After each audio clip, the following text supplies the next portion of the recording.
Рустам Минниханов, глава Коми Владимир Уйба и генеральный директор государственной транспортной лизинговой компании Евгений Дитрих осматривают гордость отечественного вертолетостроения Ми-8 МТ-В1. Глубоко модернизированный Ми-8. Раис Татарстана лично оценивает ее за штурвалом.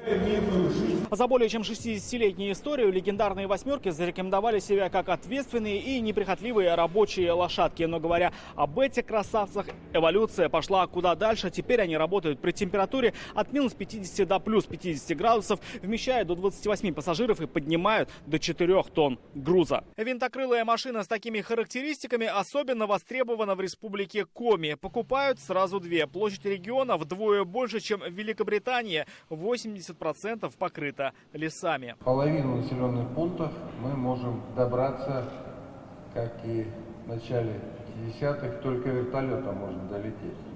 И для нас, на самом деле, вертолет – это сегодня не просто необходимость, это жизнеобеспечение. На новых машинах обновленное светотехническое оборудование. Это позволит лучше ориентироваться при взлете и посадке в условиях плохой видимости. Также на борту места под медицинские модули. Можно оказывать экстренную помощь в воздухе. Эта машина фактически она собрана из отечественных комплектующих. То есть мы провели ряд работ и полностью заместили всю импортную комплектацию, которая ранее устанавливалась. Рустам Минниханов отмечает, Ми-8 одна из самых массовых, универсальных и надежных машин в истории авиации. И благодаря государственным программам поддержки отечественного авиастроения Казанский завод сможет сделать в десятки раз больше. Отмечу, что в рамках поддержки Казанского вертолетного завода и ГТЛК до 2026 года различные регионы нашей страны получат 70 вертолетов. Это очень серьезные цифры, это практически годовой объем выпуска продукции. Мы гордимся нашим вертолетным заводом, мы гордимся вами.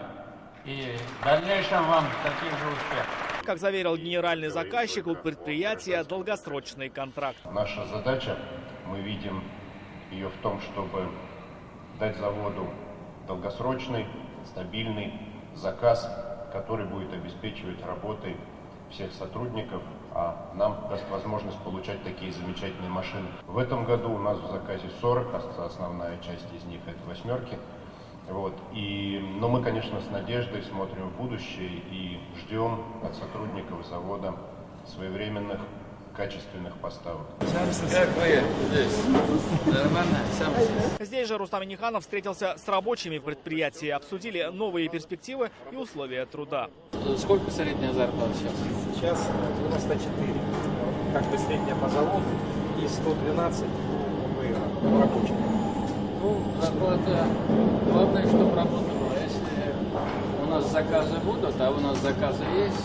Спросил по поводу то, что у нас строится новый корпус, сейчас новые корпуса, это будет механообработка, новый цех окончательной сборки и авиационный учебный центр, да.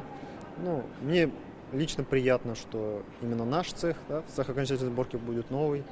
И мы ждем, не дождемся, да, с нетерпением ждем, когда переедем. Сегодня из стен Казанского вертолетного завода на места постоянной дислокации отправились 5 новых вертолетов. Кроме Коми, остальные будут служить на Дальнем Востоке, Камчатке и в Московской области. Рамиль Шайдуллин, Дармин Дубаев, ТНВ, Казань.